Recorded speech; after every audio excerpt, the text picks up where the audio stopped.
Notre cerveau renferme plusieurs milliards de neurones.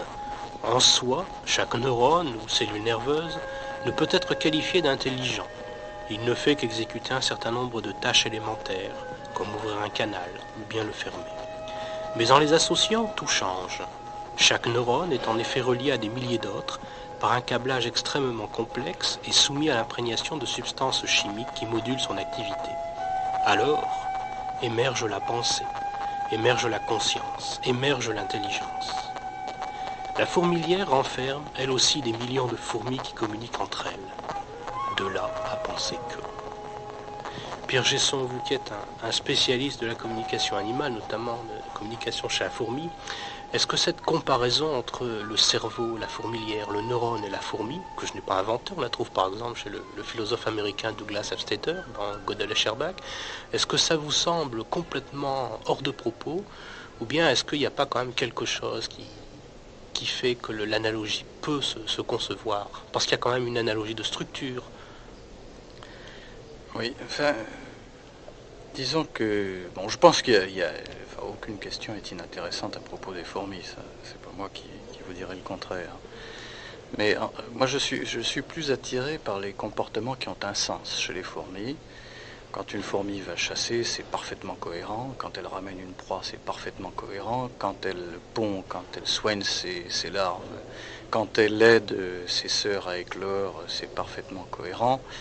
Bon, il y a beaucoup de comportements cohérents chez les fourmis. Mais c'est vrai qu'il y a des actes qui, lorsqu'ils sont pris isolément chez une fourmi, ne donnent absolument aucune impression de cohérence, donnent plutôt l'impression d'un fonctionnement au hasard.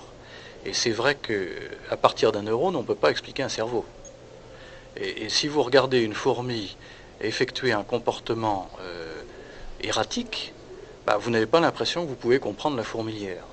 Donc on fait, certains sont intéressés par ce parallèle qu'il est possible parfois de faire entre l'insuffisance de neurones pour expliquer le cerveau et l'insuffisance de la fourmi pour expliquer la société. Et c'est un champ où des spécialistes tout à fait respectables, des mathématiciens notamment, des gens qui sont très attirés par les problèmes de modélisation mathématique, travaillent, et ils s'inspirent en quelque sorte de l'incohérence qu'il y a parfois, et non pas toujours, qu'il y a parfois dans le comportement des fourmis pour aboutir à quelque chose de cohérent qui est la fourmilière. Bon, si vous regardez une fourmi des bois qui transporte une brindille, eh bien vous vous fatiguerez avant elle. Hein. Moi je l'ai fait à plusieurs reprises dans les forêts autour de Paris. Si vous essayez de suivre une fourmi transportant une aiguille de pin, qui se prend l'aiguille de pin dans les herbes, etc., et suivre tous ses tours et détours jusqu'à arriver sur le dôme, où elle la lâchera par hasard, bon, vous vous fatiguez. Par contre, si vous regardez le dôme de brindille, ben, vous voyez une très belle parabole. Hein, vous voyez quelque chose qui, géométriquement, est parfait. Alors, il y a un contraste énorme entre l'imperfection du comportement de charge de récolte d'une brindille et la perfection presque mathématique, enfin je dirais même mathématique, il y a des gens qui se sont intéressés à calculer des formules d'ailleurs, de l'apparence globale du nid. Mais ça rejoint ce que vous dites là, la fameuse formule, le tout est supérieur à la somme des parties, qui est une formule célèbre. Ça c'est bien évident. Les mitochondries qui sont dans nos cellules ne pourraient pas faire tout ce que la cellule fait si elle n'était pas à l'intérieur de la cellule et réciproquement. Nos cellules ont besoin des mitochondries qui sont des bactéries intégrées. C'est vrai que quand vous franchissez une grande étape qualitative au cours de l'évolution, vous arrivez à des propriétés qui sont tout à fait nouvelles par rapport aux propriétés que chacun de ceux qui composent le tout a apporté lui-même. Oui, alors je pense par exemple à une expérience qui est assez connue dans le monde des fourmis. On dispose d'une paille de 10-12 cm qu'on met dans une boîte, et sur le couvercle de la boîte, eh bien, on met une fourmi qui va essayer donc de soulever l'extrémité de la paille. Bon, une fourmi seule ne peut pas y arriver, elle va soulever 1 mm, voire 2 mm. Mais si on met plusieurs fourmis, eh bien, on constate que les unes vont relayer les autres et que finalement elles vont très bien s'en tirer pour sortir la paille, chose qui paraît inconcevable. Là, il y a bien une communauté d'exercices. Oui, enfin, je crois qu'il faudra que vous fassiez l'expérience un certain nombre de fois avant d'aboutir à un résultat positif quand même, hein. Mais sur le tas, vous aurez certainement une expérience où ça va marcher. La fourmi, elle a un programme qui est très simple, qu'on ne connaît pas d'ailleurs, mais on en connaît quelques propriétés. Elle a un programme qui est simple, mais un grand nombre d'individus, des milliers ou des centaines de milliers d'individus avec un programme très simple, ça arrive à effectivement des prouesses cohérentes, parce que les probabilités de réalisation d'une chaîne d'actes complexes est plus élevée. Mais il existe des tas de fourmis dans la nature, dans le monde, qui constituent des sociétés où il y a une demi-douzaine d'individus. Alors, quand vous avez une demi-douzaine d'individus, vous ne pouvez pas vous permettre que chacun fasse n'importe quoi. Vous aurez beaucoup moins de chances d'arriver à un résultat cohérent sur une petite société que sur une société qui fait 1 million d'individus. Parce que les chances de pouvoir essayer sont limitées. Sinon, Et dans les grandes sociétés, comment se passe, la mise à l'heure des fourmis? C'est un phénomène chimique qui est lié à des phéromones. L'une appelle l'autre. on peut difficilement répondre à votre question de façon parfaite. On peut évoquer les phéromones. Les phéromones ne sont que les signaux. Ça ne change rien au programme de la fourmi qui sort directement de l'évolution. Les substances chimiques ne sont là, c'est quand même déjà très important, que pour exciter des programmes qui existent de façon latente. Et il modifie le programme ou il ne fait que révéler certains aspects du programme? Alors le programme n'est pas modifiable, mais parfois il y a des programmes chez les fourmis, même chez une fourmi prise individuellement, il y a des programmes qui sont des capacités d'apprentissage. Vous savez que ça excite beaucoup les philosophes depuis l'Antiquité de se demander si le comportement est d'une origine innée ou acquise. C'est la grande bataille. Vieux débat. Voilà, vieux débat entre l'inné et l'acquis, la culture et la nature, etc., etc. Bon, les deux existent parce que tout individu qui se développe, et là, je ne parle pas seulement des fourmis, hein, tout être animal qui se développe en croissance, pour son développement, il a besoin de deux sources d'information. Il n'y en a pas 36, il n'y en a que deux. Il y a l'hérédité qu'il a reçue de ses parents. Ils ont l'histoire de l'espèce, en quelque sorte, à laquelle il appartient. Et puis, il y a son histoire individuelle, celle que lui-même va se constituer à travers ses échanges avec l'environnement. Alors, est-ce qu'une fourmi a une aptitude à se constituer une histoire individuelle? Voilà une question qui est intéressante. Je crois qu'il y a... Là encore, on ne peut pas faire une réponse systématique. Il y a 10 000 espèces de fourmis connues. Il y a à la racine de l'arbre généalogique des fourmis des espèces primitives dont il y a encore des facsimilés vivants dans la nature actuelle et qui, en général, ont peu de possibilités de se constituer une histoire personnelle. Par contre, dans les espèces dites socialement évoluées, plutôt avancées, eh bien on s'aperçoit qu'en grosso modo, on peut dire que là, la fourmi a plus de potentialité d'orienter son comportement futur en fonction de l'histoire qui est la sienne quand elle est jeune. Vous rejoignez là finalement un vieux débat d'anthropologie sociale entre les sociétés sans histoire et les sociétés à histoire. Vous savez, le biologiste, lui, considère que toute espèce a une histoire, hein, qui se trouve résumée dans le génome qui est transmis comme le relais, hein, d'une génération à l'autre. Les fourmis d'espèces avancées, elles ont une histoire sous la forme du génome qu'elles reçoivent, mais cette histoire, elle a besoin d'être complétée avec des informations qui seront reçues même pendant la vie larvaire, parce que dans notre équipe à Villetaneuse, par exemple, nous avons mis en évidence, pour la première fois, ça a été confirmé ensuite par une équipe américaine, pour la première fois, nous avons mis en évidence que des larves de fourmis, dans une certaine espèce, les larves de fourmis sont capables d'apprendre l'odeur de leur propre société. Le message est stocké dans le cerveau de la larve. Il se trouve gardé, préservé à travers toute la métamorphose, c'est-à-dire tout ce processus au cours duquel la larve vermiforme se transforme en fourmi. Et quand la fourmi naît, elle naît avec l'information des caractéristiques chimiques de sa propre société. Alors on a cru pendant un moment qu'elle naissait, qu'elle reconnaissait de façon innée les caractéristiques de sa propre société, mais en fait c'était faux. Elle possède cette reconnaissance à l'éclosion parce qu'elle l'a appris en tant que larve. Déjà. C'est la supériorité de l'épigénèse sur l'ontogénèse, ou la complémentarité peut-être. C'est la complémentarité parce que les capacités d'apprendre sont génétiques.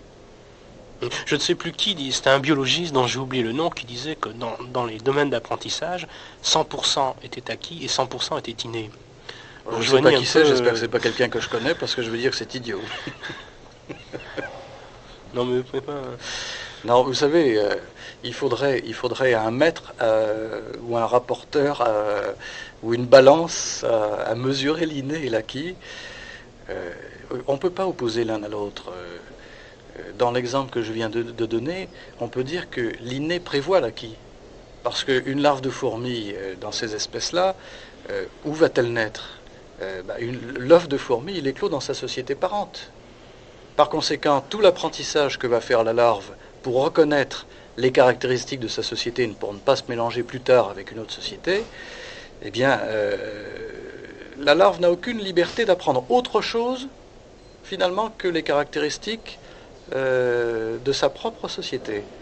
Donc, vous pourrez me dire, mais alors à ce moment-là, pourquoi aller chercher un processus complexe d'apprentissage et pourquoi ne pas programmer génétiquement? Ben non, parce qu'une programmation génétique, ce serait beaucoup plus complexe et beaucoup plus dangereux.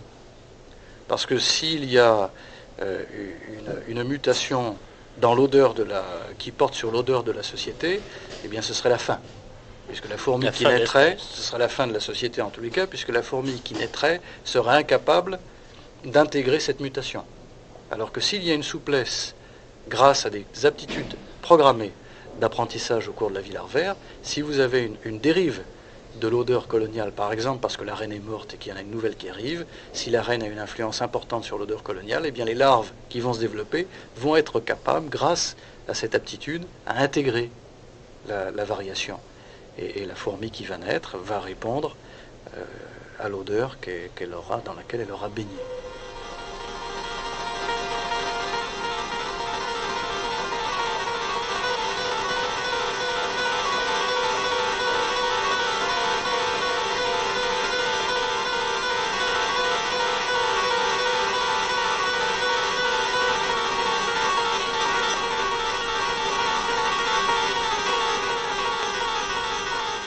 Luc Gomel, vous qui êtes un spécialiste des champignonistes, où là il y a vraiment une division du travail extrêmement précise, parce que certaines fourmis vont chercher des matériaux, certaines fourmis ensemencent, etc.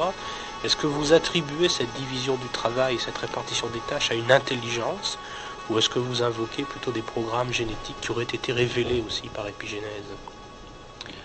Dans le cas des champignonistes, c'est peut-être plus facile à étudier que dans d'autres espèces, parce qu'effectivement la division du travail chez les espèces sur lesquelles j'ai travaillé repose essentiellement sur le polymorphisme, c'est-à-dire la différence de morphologie entre les individus ouvrières.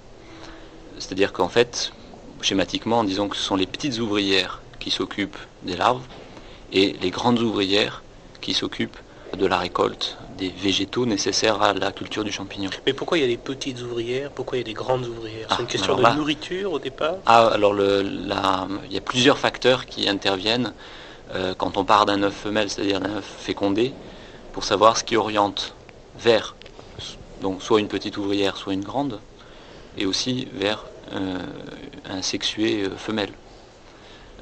Grossièrement, la différence entre mâle et femelle, les mâles sont issus d'œufs non fécondés et les femelles issues de fécondés. Voilà. Mais après, il y a plusieurs facteurs qui interviennent, comme l'alimentation et comme l'environnement, les conditions climatiques par exemple, et aussi les phéromones au sein de la société, en particulier les phéromones royales, c'est-à-dire les substances émises par la reine. Pour en revenir à votre question au niveau des champignonistes, donc c'est relativement simple parce que quand on a abouti à une ouvrière de taille définie, à cette taille sont attribués un certain nombre de comportements. Là où c'est plus délicat, c'est dans les espèces où les ouvrières ont sensiblement la même taille, la même morphologie, où là, bon, on se demande un peu ce qui oriente plutôt vers telle tâche ou plutôt vers telle autre. Grossièrement, on peut dire que les besoins de la société orientent beaucoup vers l'attribution d'une tâche spécifique à un individu donné. Alors, Pierre Gesson, Luc Gommel vous tend la perche, une réponse? Oui, c'est vrai que le déterminisme de la tâche que va accomplir une fourmi, dans le cas où il n'y a pas de différence de taille entre les fourmis dans une même société, révèle tout simplement que la taille n'est pas le seul facteur qui intervient dans le déterminisme de la division des rôles. Il y a d'autres facteurs qui interviennent. Par exemple, l'âge. Il peut y avoir une division des rôles en fonction de l'âge. Les jeunes effectuant plutôt telle tâche, les vieilles effectuant plutôt telle autre. En général, les vieilles fourmis sont celles qui effectuent les tâches les plus dangereuses. On comprend parfaitement l'intérêt. Sont celles qui ont l'expérience de vie la plus brève. Par conséquent, l'évolution les a reléguées aux tâches dangereuses, ce qui est économiquement tout à fait défendable. Et les tâches les plus dangereuses, eh bien, par exemple la chasse, la sortie à l'extérieur du nid, avec tous les risques que cela comporte. Jamais une jeune fourmi ne l'effectue, sauf au moment des fondations. Quand la reine commence à avoir ses premières ouvrières, eh bien, ça ne peut être qu'une jeune qui sort. Il n'y a pas d'autre solution. Et alors, c'est d'ailleurs un problème très intéressant qui est encore tout à fait mal connu, de savoir pourquoi une jeune fourmi dans une fondation vieillit si vite. Et il n'est pas rare de constater dans les fondations que l'espérance de vie, même en élevage artificiel où il n'y a pas d'ennemis qui guettent, eh bien une jeune fourmi, une fourmi de fondation, vit moins longtemps qu'une fourmi d'une société déjà bien développée. Donc il y a une accélération du vieillissement liée à l'âge de la colonie. Donc nous avons la morphologie, l'âge de la fourmi, l'âge de la colonie, et il y a encore d'autres facteurs. Il y a l'expérience vécue par la fourmi. Si une fourmi, à sa naissance, n'a pas été en contact avec du couvain, eh bien... C'est-à-dire l'ensemble des œufs... Les œufs, les larves, éventuellement les pupes ou les cocons, elle aura moins de chances, une fois vieillie, enfin plus âgée, d'être une bonne nourrice. Elle sera, dans certaines espèces, en tous les cas, elle sera une piètre nourrice. Donc là, l'expérience vécue intervient également. Et puis il y a un autre facteur qu'on commence à explorer, qui est déjà exploré depuis 2-3 ans chez l'abeille, et qui commence, il y a un article seulement paru tout récemment chez les fourmis. Eh bien, il semble aussi qu'il y ait suffisamment, au sein d'une même société, qu'il y ait suffisamment de différences génétiques entre des fourmis, membres de la même société, pour que ces toutes petites différences génétiques orientent la fourmi de façon plus probable vers une tâche plutôt que vers une autre. Donc vous voyez, c'est une liste de facteurs qui interviennent et au fond, pour assurer l'équilibre, son équilibre, la société a beaucoup de cordes à son arc. Alors justement, j'ai envie de vous demander un peu comment ça se déroule en pratique, parce que si j'ai une fourmilière dans un bois, et je vais, en personnage cruel, mais typiquement humain, donner un coup de pied dans la fourmilière. Bon, je vais donc détruire une partie de l'édifice, je vais aussi détruire un certain nombre de fourmis. Or, on constate qu'en un temps relativement bref, la fourmilière est reconstruite, ce qui laisse supposer que l'ensemble de la population s'est recentré avec un certain nombre d'ouvrières, de sexuées, de soldats, etc. Oui. Comment on peut expliquer ça? Bon, d'abord, je vous conseillerais de donner un coup de pied dans les fourmilières d'espèces qui ne sont pas trop agressives, parce que certaines espèces d'Australie, vous ne le feriez pas une deuxième fois. Mais bon, c'est vrai, là où il n'y a pas trop de risques, par exemple chez nos fourmis des bois, et là, vous avez une mobilisation immédiate de la société, qui semble d'ailleurs se jouer surtout sur les individus inactifs. Effectivement... Pourquoi il y a des oisifs chez les fourmis? Non, je ne dirais pas oisif, parce que ça ferait intervenir un jugement de valeur. Ce sont ou alors ce sont des oisifs, disons, socialement très utiles. Parce que c'est une réserve de fourmis. En général, il y a 50% ou plus, au moins 50% des individus d'une société qui ne font strictement rien. À l'instant vous observez une société. Si vous marquez toutes les fourmis d'une société, il ne faut pas qu'elle soit trop grande, sinon vous allez vous y perdre. Mais une société, vous pouvez la marquer les individus jusqu'à 200, 300. Si vous les suivez individuellement pour savoir exactement ce qu'ils vont faire pendant 15 jours, vous apercevrez que pendant 15 jours, vous en aurez la moitié ou plus qui n'auront rien fait. Eh bien, c'est sur cette réserve que nous appelons des inactives que va puiser la société en cas de coup dur. Donc en fait, cette quantité énorme d'individus inactifs, c'est en quelque sorte une assurance sur l'avenir. C'est là où on va puiser dans le cas où un être humain ou un animal viendrait piétiner le nid, dans le cas où une inondation ferait périr une grande partie de la société, etc. Enfin, tous les coups durs, toutes les catastrophes qu'une société de fourmis peut rencontrer au cours de son existence et qui sont nombreuses. Mais ça laisse supposer que parmi ces inactives, il y ait donc aussi une répartition en castes.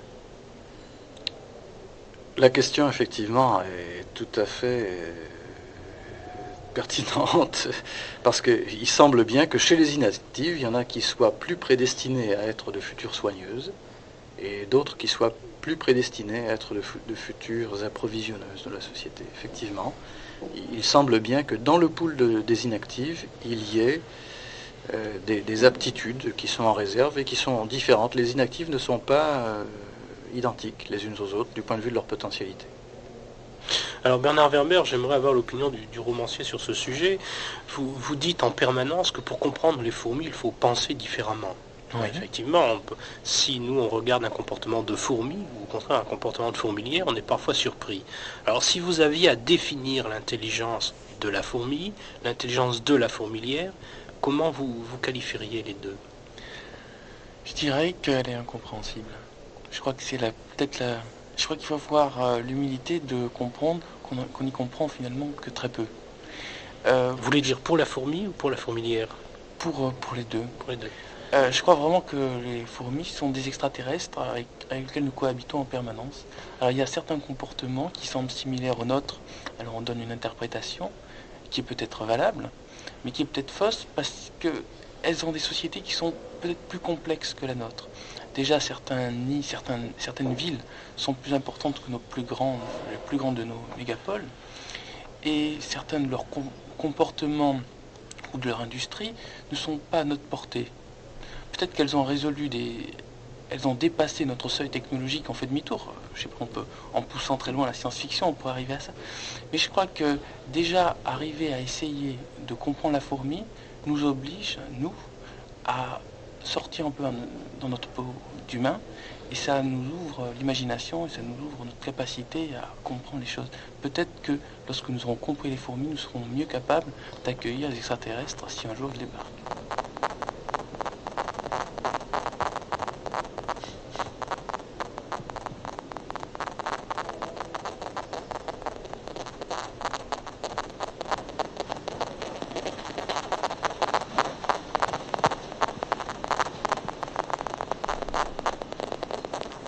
La fourmi ne renonce jamais.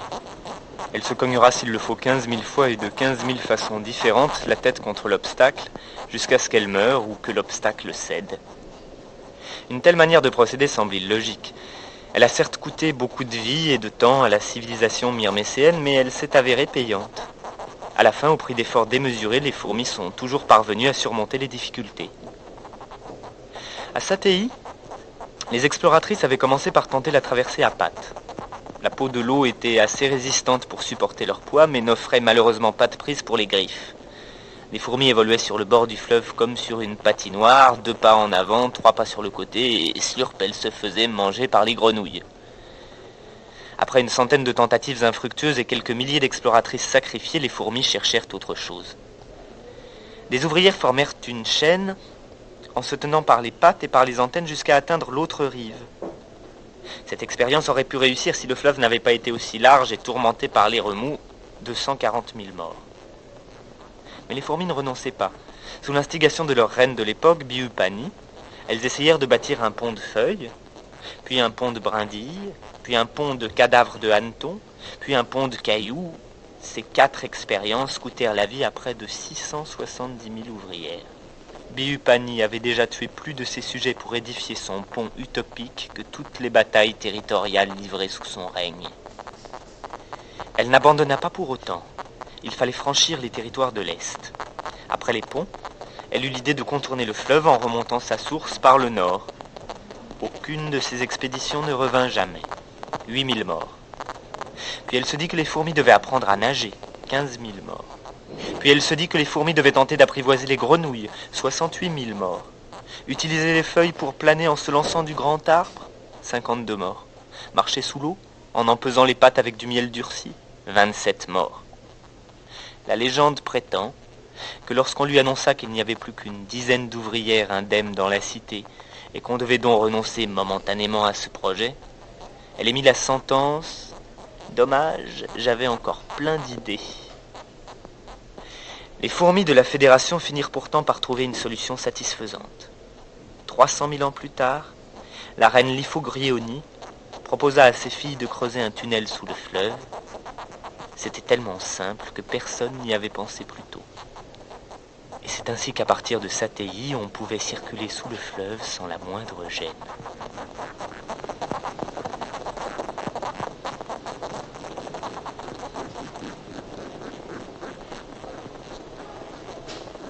On a beaucoup parlé de l'intelligence, de la fourmi, de la fourmilière. On n'a pas du tout ici évoqué la conscience.